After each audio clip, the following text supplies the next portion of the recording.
Hello and welcome to the Stephen and Peter Sachs Museum. I'm Neshka Pfeiffer, Sachs Museum curator and your host and moderator for the Botanical Resonance online artist talk series, which is brought to you by the Missouri Botanical Garden and exhibition sponsors Nancy and Kenneth Kranzberg, the Thomas A. Kuyumjin Family Foundation, and Tony and Cindy Kuyumjin.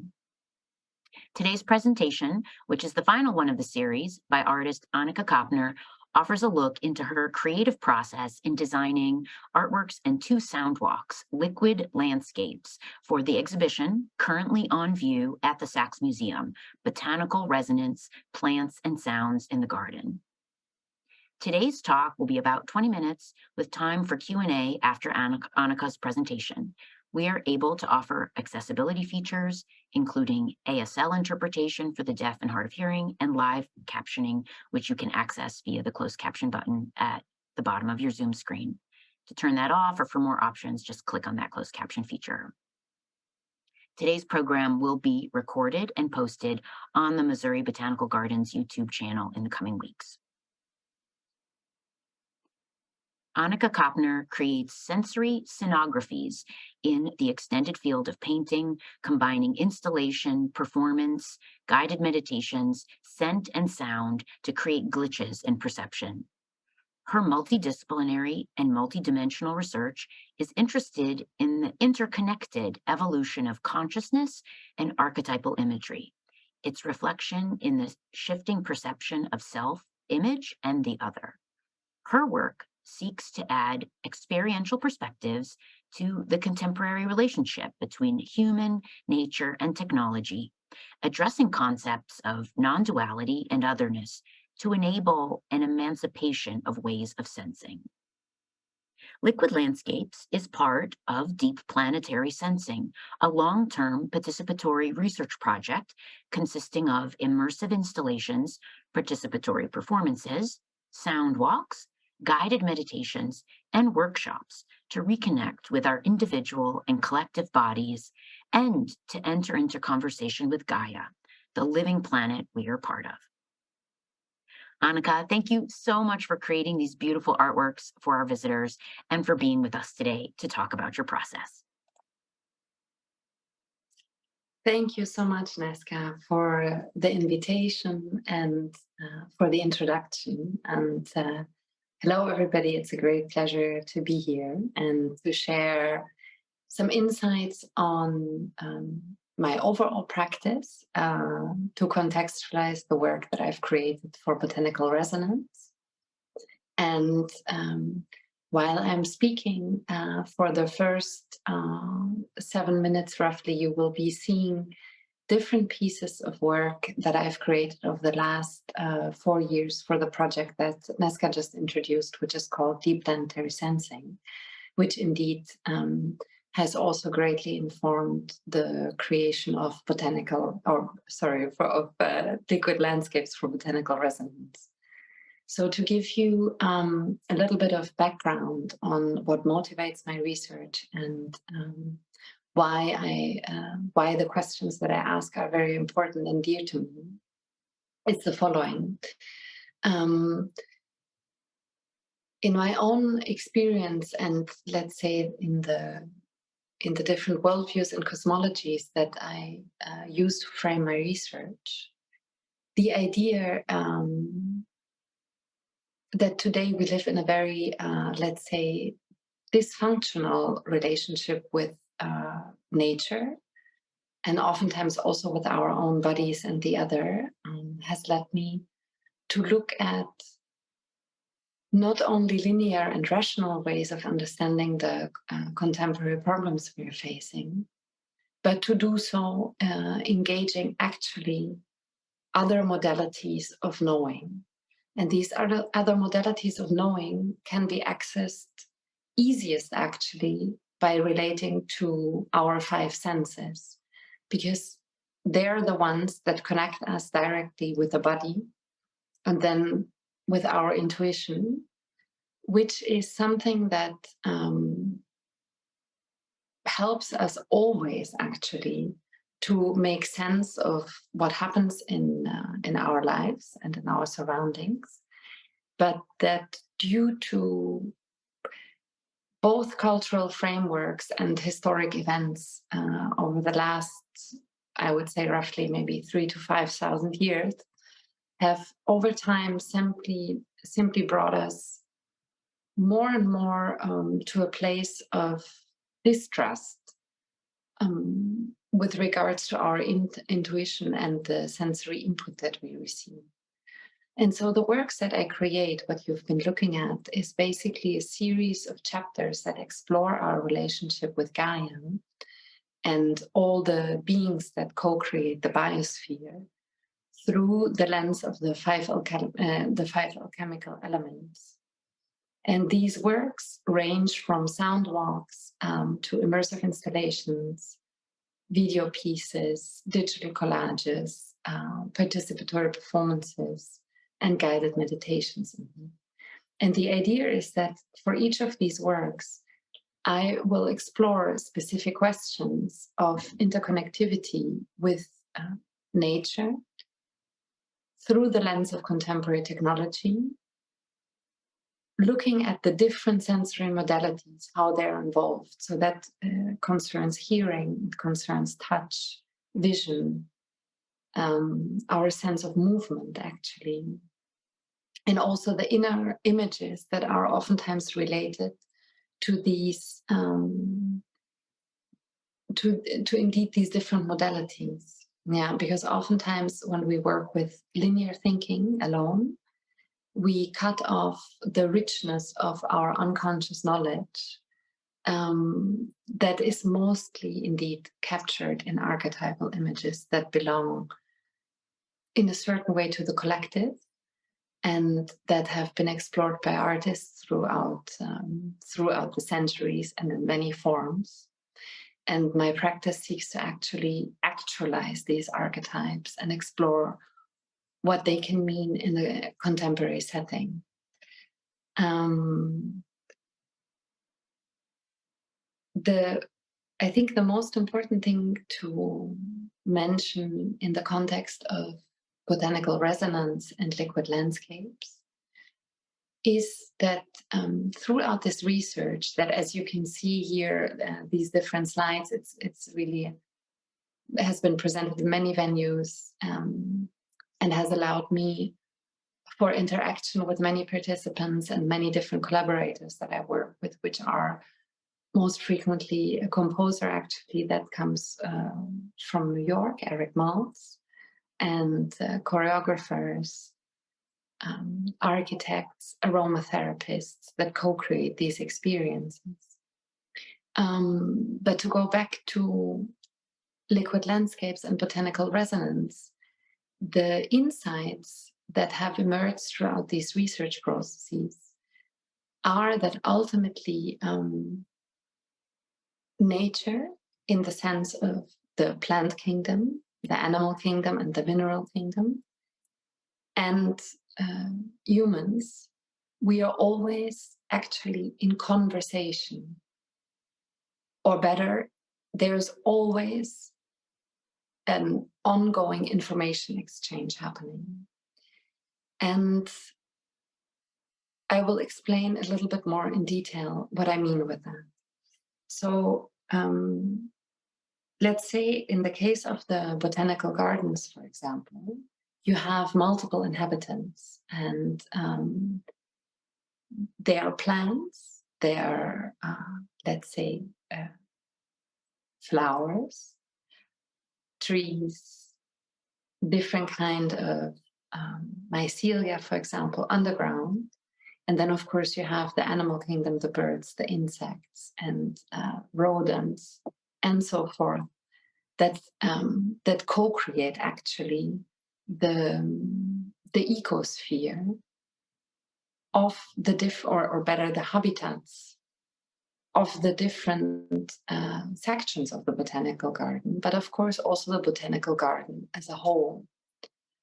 And in between these different actors, there's a continuous information exchange going on. And this is something that I'm very interested in because it's something that is tangible and measurable, So the idea of interconnectedness that very much or very often is considered as something esoteric or spiritual or non-graspable, actually on this dimension becomes tangible, and to a certain way through narrative and relating with our five senses and our imagination, it becomes also graspable. And if we can go to the next slide. This is actually a visual created for liquid landscapes, which has become also a diptych of two silk prints that are presented indeed in the museum. And what you see here is a layering of images of mycelium, of different configurations of information exchange in nature. And it also references the two hemispheres of the human brain. And this image actually very much captures the processes indeed that I'm interested in. So what the visuals and also the soundwalks themselves seek to introduce you to is the fact that the interconnectedness that we speak of so much and the idea that we are all one with the planet is something actually very practical. And it's very practical, first and foremost, simply through the oxygen, through the air we inhale and exhale continuously. But it is also quite tangible, actually, when we look at the processes of the interaction between species and the different signals that are continuously sent and received between different actors. So that can be indeed the nutrient exchange in the roots of trees with the soil, with the mycelium. It can be the pollination that happens through birds and bees. And as the pollination happens, new flowers, new trees, new species grow. These agents, the pollinators, they also carry this information into other ecospheres, which means that actually the ecosphere of the botanical garden is connected to all other habitats in the immediate surroundings, then in the entire state, actually, and then on the entire continent. Because nature actually doesn't know borders. So the different inhabitants of these spaces, be it underground in the soil or be it above the ground, they will always oscillate between different habitats. And even if some of them actually are, let's say, confine themselves to one specific arena, then other components of that habitat will still be in exchange with the larger surroundings. And these mechanisms are actually that which creates what we understand as the biosphere of the Earth, which truly, if you want to look at it from the perspective of new media science or through the lens of contemporary technology, is actually an interconnected network of information exchange. Now, it is true that this is the contemporary view on our planet, because surely in 100 years' time, when we live with a new technological paradigm, we will look at things differently. But for now, actually, the technologies that we have co-created help us understand our position, but also our relation with what surrounds us through the lens of the network. And this is not limited to what we can consider as nature with a capital N, as in organic life forms. It includes also our coexistence with non-organic materials. This can be the mineral kingdom, and it can also include actually man-made infrastructures. This is another aspect in my practice that is very dear to me is to a certain degree, artificial division between what we consider as organic or inorganic, and also in what we consider nature and man-made.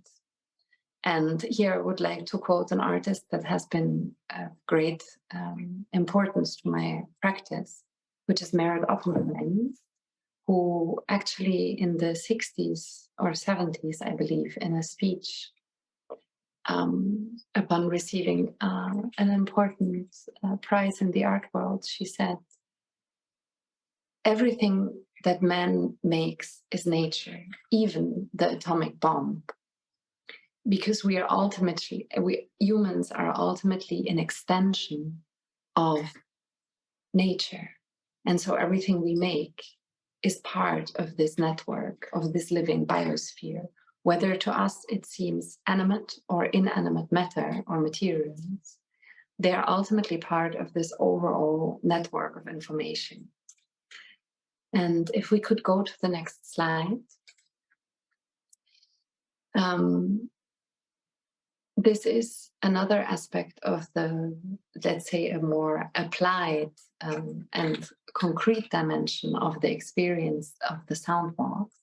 What you're looking at is actually the interface that I work with to compose the soundwalks. As mentioned, I work together with Eric Maltz for that. And what you see here is actually the, so to say, architectural infrastructure of the sound pieces. And what I do is I work with the notion of meditative spaces that can be created also architectonically, as in many cultures around the planet manifested through temple structures. And so to a certain degree, the soundwalks that we co-create, their sonic infrastructure mirrors also blueprints of existing spaces of contemplation. And if you could move to the next slide, please. And these are some of the spaces of the Missouri Botanical Garden that have inspired the thinking process and also the visuals actually for the works. And I just wanted to share that with you because due to the pandemic, I could actually never visit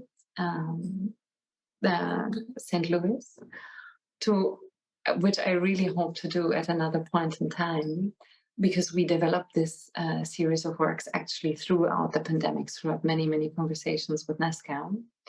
And normally, to me, it's very important to actually go and feel a space and to really sense it, since this is the main modality that I use. So it was actually a very interesting experience for me to do this entirely remotely and through indeed conversation, through research, of course, online and different resources about the landscapes and the botanical garden in itself. And it has been very interesting that regardless of not being able to travel there physically, through other modalities, I've been able to connect, and it has been a great pleasure, and I think also very interesting in the context of my work itself, that so much concerns itself with the notions of network and interconnectivity, to actually work on something like that in a remote fashion. And if you could go to the next slide, please. Yeah, these are actually images of mycelium, which is one of the aspects that is explored more in depth in the sound pieces. Mycelium as an agent, as a, let's say, internet, or also what we call, or a significant part of what is called the wood wide web, the idea of forests being these networks of information, which in my personal point of view, I think we can extend actually to the entire biosphere. Although there are, of course, interruptions, if you want to call them like that, when we traverse urban spaces, but ultimately certain types of information exchange are still ongoing, and they connect to larger networks that feed this information across urban spaces and spaces inhabited by humans still into the network of information that constitutes Gaia. And what you see on the right-hand side are quotes from two researchers that have greatly informed the overall project of deep planetary sensing and also, of course, liquid landscapes. And one is an archaeologist that actually did the majority of her research in the United States in the last century, Maria Gambutas, who redefined actually our vision of cultures in in Middle and Central Eastern Europe, supposing that there were actually matriarchic civilizations that ruled for centuries or even thousands of years in a peaceful manner, but that due to, let's say, biased ways of history writing have been ignored by the dominant narrative around contemporary history. And so what she says is that we must refocus our collective memory. And the necessity for this has never been greater as we discover that the path of progress is extinguishing the very conditions for life on Earth. And the second quote is by Anne Baring, a writer and cultural researcher based in the UK, who states that the word, or better, the divine feminine, the word feminine stands for the soul and the unseen cosmic web of life that connects each one of us to all others and to the life of the planet and the greater life of the cosmos. And if you resonate with my research, I can highly recommend to look into Anne's really impressive oeuvre, who has spent, I think by now, 50 years. She's in her late 80s and still very active and enchanting. And the quotes of these two researchers actually lead me to speak about one of the major underlying, actually the major paradigm shift that I believe we are currently undergoing as a civilization, which is an understanding of the imbalance between what, for lack of better words, we call an imbalance between feminine and masculine aspects. And this is not something that relates to gender. It is actually related to our capacity for action and, let's say, outward going, focused activity. And on the other hand, our capacity for receptivity, contemplation, and inward focused activity. And in the new capitalist society, our tendency is very much leaning towards activity, what we deem as progress, as in the production of quantified linear progression systems. And the idea is that that is not a way, or that is a very difficult path ahead if we continue in this manner, since we have exploited not only a large part of our planet and humanity this way, but we also are running into a kind of stalemate of sense making in terms of what we as humans can mean for each other and for the planetary organism. And so the proposition of my work and that of many other researchers that are part of the field that I'm working in, which is termed ecofeminism, what we are exploring is the possibilities of actually rebalancing these two qualities to not only decide on how to progress individually and as society and as humanity based on linear thought systems and quantification, but to include other ways of sense making, to really emancipate, let's say, our ways of sensing, of feeling, of perceiving, and hence really acting.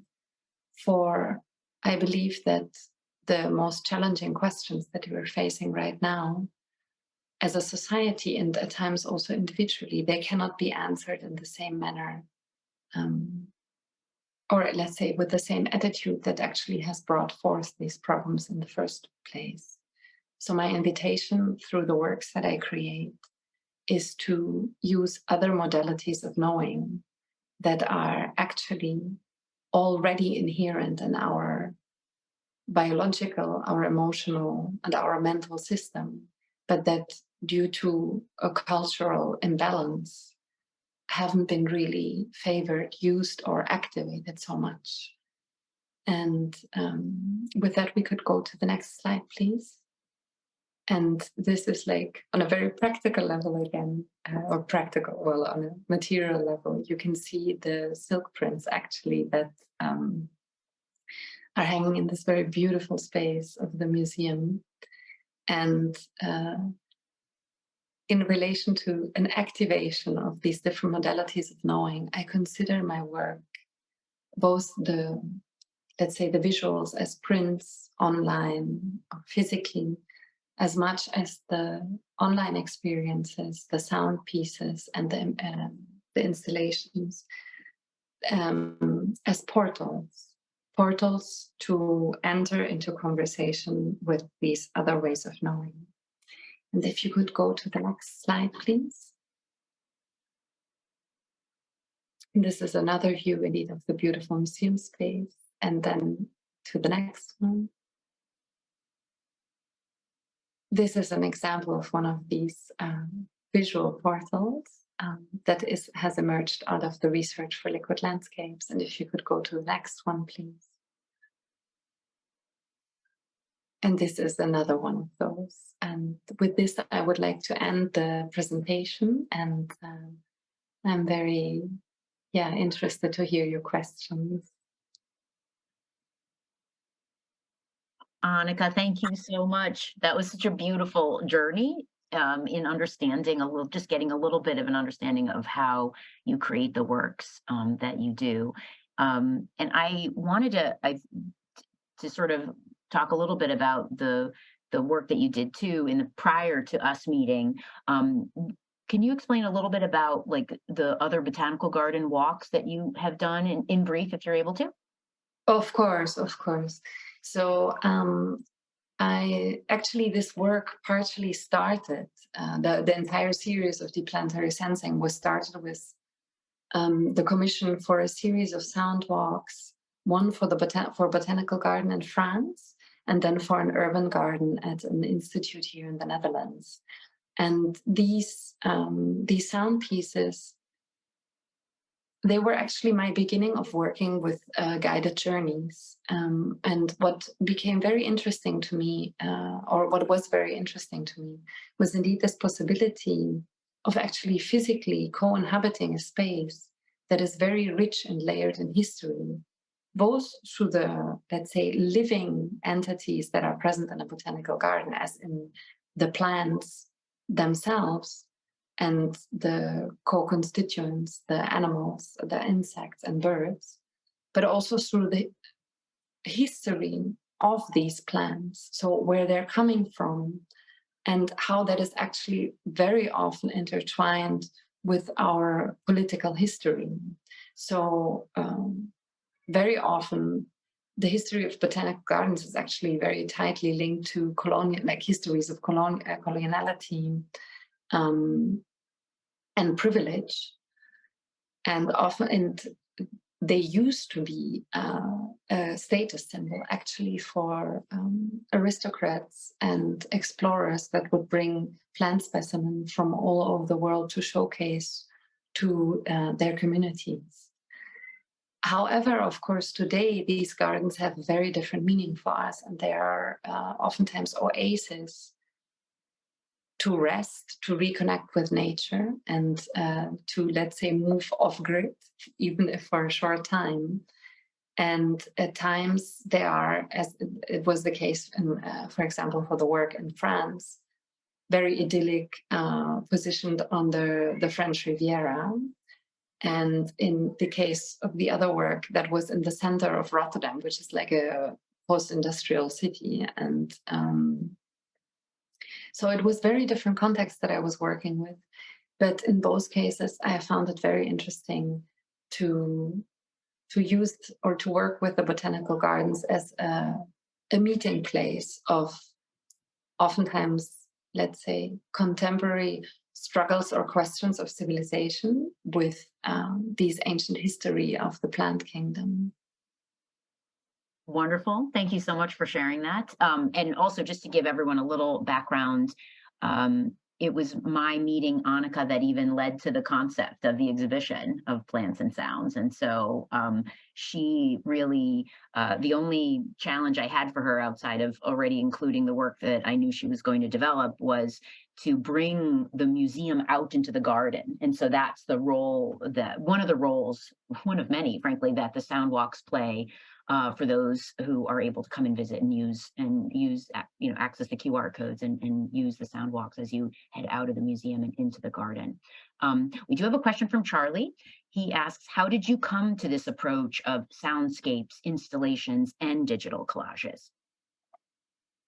Yeah, so actually my work started, I was always very much interested in the interaction between a work of art and the viewer.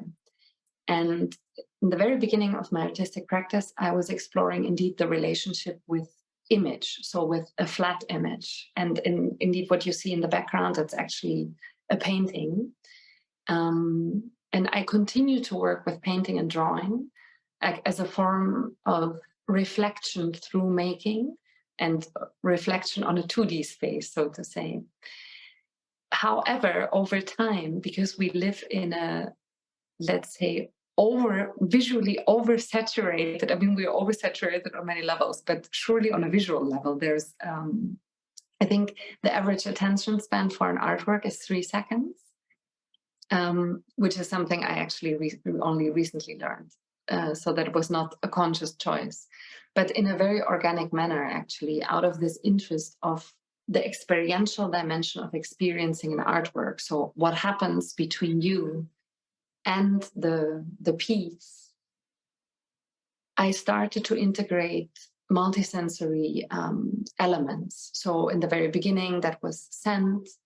Later on, I started to work with audio because I realized that actually a lot of the research was possibly made easier, accessible, and also relatable, or better, there was a whole other dimension that I could integrate into the works through sound and through voice. And the other dimension that you mentioned, the digital collages, they actually were born working from the paintings.